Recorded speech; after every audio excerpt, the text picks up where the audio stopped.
ipapakita po natin ngayon kung paano maggawa ng stress echo o paano pumunta sa stress echo.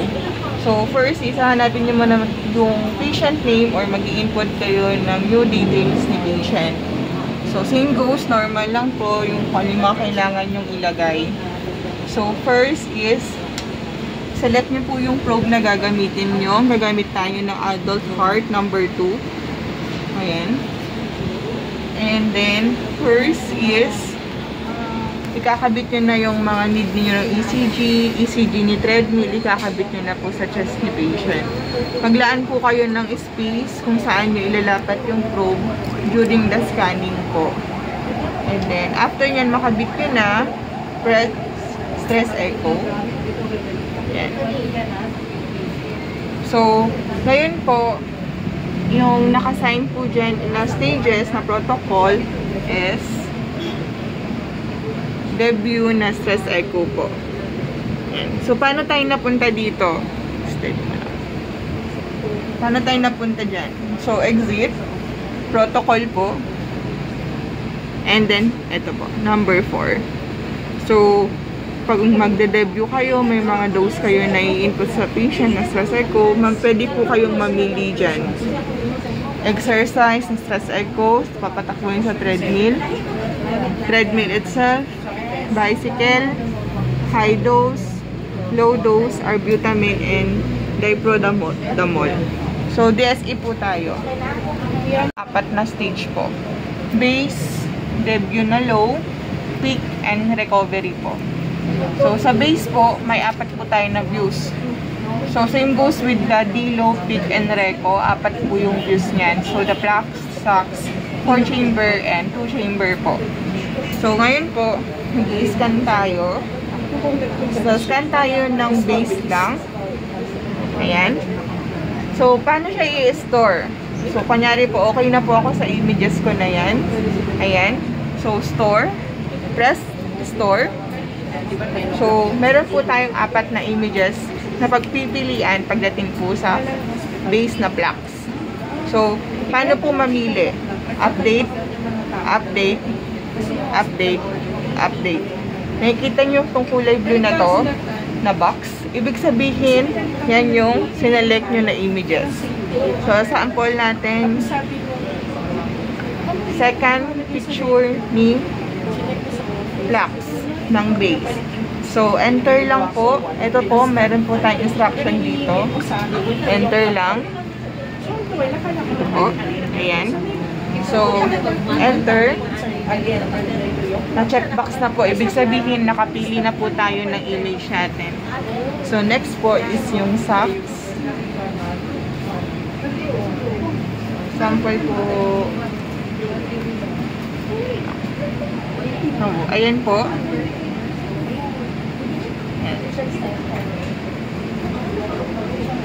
Ayan siya. And then, store. Ayan. So, pipili ko ulit. Update lang. Ayan. So, sabihin na ito yung napili ko. Pangatlo po. And then, enter. Tapos, on chamber. Ano lang. Pause mo muna.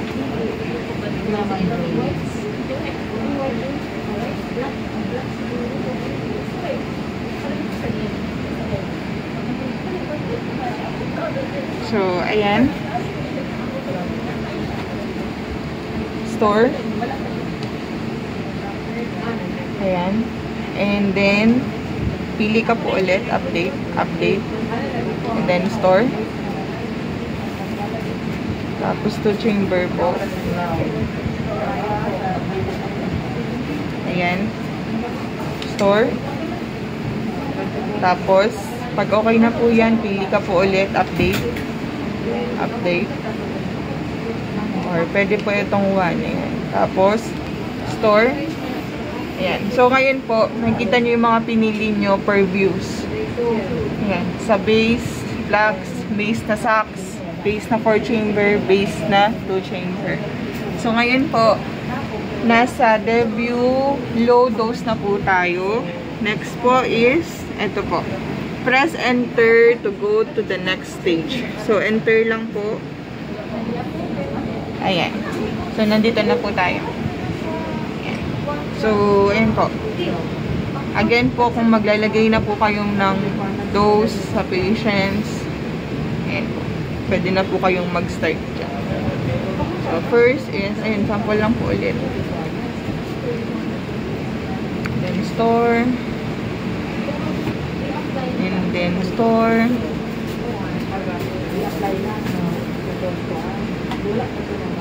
Store. Store. Tapos, for chamber. Store. To chamber. Store. Store. Ayan po. So, may choices na po tayo yan. Tapos, sa peak po, yan na po yung time na enter mo lang. Tapos, enter lang po para mapunta sa peak. Sa peak po, yan na po yung time na bumibilis yung heart rate ni patient. Pero, if ever po, nasa low pa lang po tayo, bumilis na po yung heart rate ni patient, pwede po kayong mag-skip stage po dyan. So, ito po. Pwede kayong mag-press ng skip stage kung didiretso na kayo sa peak. Para, ayan po, pwede na kayong mag-scan po dyan. So, ganun din po ulit sa blocks for chamber. Ayan, store lang. Store. Store. Store. For chamber. Pag, kunyari, nagkamali po kayo, undo lang po. And then, okay. And then, store ulit ng 4 chamber. Tapos, 2 chamber. And, tapos, okay na po. Tapos, sa recovery stage na po, hihintayin lang po natin bumaba ulit yung heart rate ni patient. Tapos, enter lang po para naka-ready na kayo for recovery na stage. Ayan po. So, ganun po ulit. Gagawin niyo po ulit yung 4 na views. So, example lang po ulit. Store. Store. Store. Tapos, mamimili niya. Store. Store. Tapos, mamimili ka po ng image, pwede din po. And then store. And then store. Pili po ulit. Update lang po pag nagpili. And then enter. Tapos, ayan po. Pwede na po kayong ayan. So, pag okay na po, enter lang po ulit. Store all data po tayo. And then, pag nag-store all data na po, hintayin nyo lang po tong store data na maging 100% po.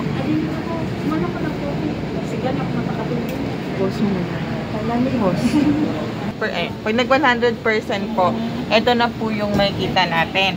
So, ngayon po is nasa stage na po tayo ng scoring chart, report, at ischemia display. So, ayun po. So, ito yung mga stages mo. Ito yung views mo per stage. Ito yung mga sinelect nyo po. So, in case po na gusto nyong magpalit ng images, press po yung priority select po. Ayan. So, ngayon po, puro flux po yung nakikita nyo. So, meron pa po kayong chance para magpalit ng image po. So, paano magpalit? So, update. So, kanyari po, from 2, yung asterisk po kasi ibig po sabihin, yan po yung naselect nyo kanina po habang ginagawa yung procedure.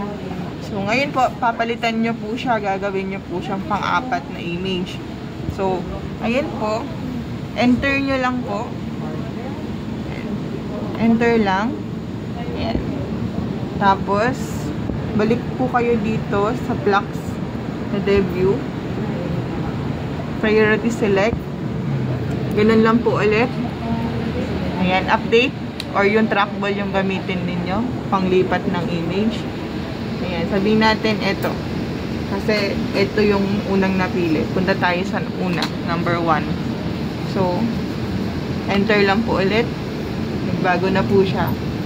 Tapos next po, sa pick. And then, priority select. Ayan. So, sa pick po kasi, ayan, may 4 siya. So, ayan. So, ayan. So, enter. Ito yung unang image niya. Gawin natin 3. Enter lang. Tapos, ganun po ulit sa reco. Priority select. And then, hanap po tayo ng malinaw. Update. Ayan po. Then, enter. So, ito na po yung bago na images niyo po na na-select. So, ngayon po, pwede na po tayong mag-scoring po. So, scheme niya, display po. So, ngayon po, nasa una tayo sa base muna po.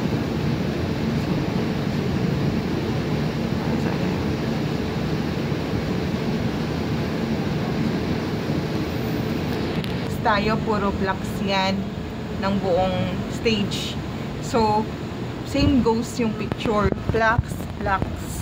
Ayan. So, ngayon, pwede na i-read to ni Doc. Pwede nang magpili si Doc kung hypokinetic, akinetic, ganyan. By the screen niya, display na scoring niya po. So, kunyari, ito, hypokinetic si segment mo, ito. Ayan, pwede niya yan. So, nakabase siya dyan.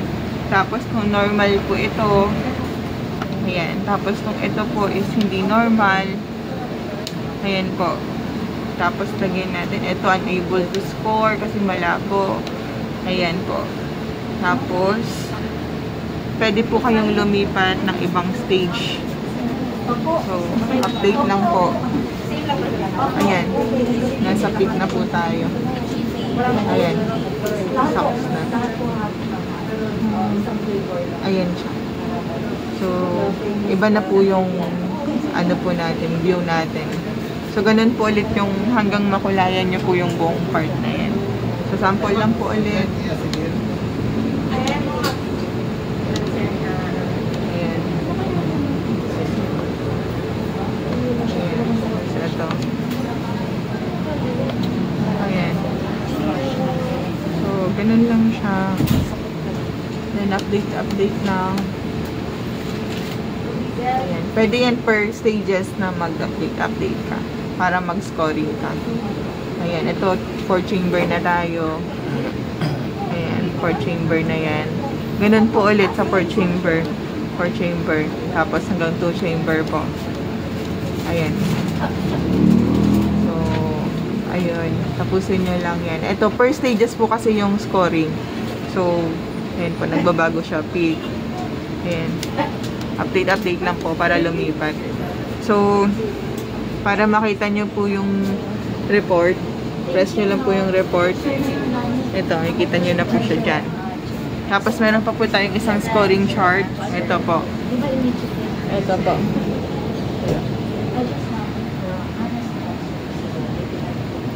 Ayan. Tapos na po tayo. Off nyo lang po. And then, stress echo po. Tapos, store all data and ayan po. Then, enter po. Tapos na po.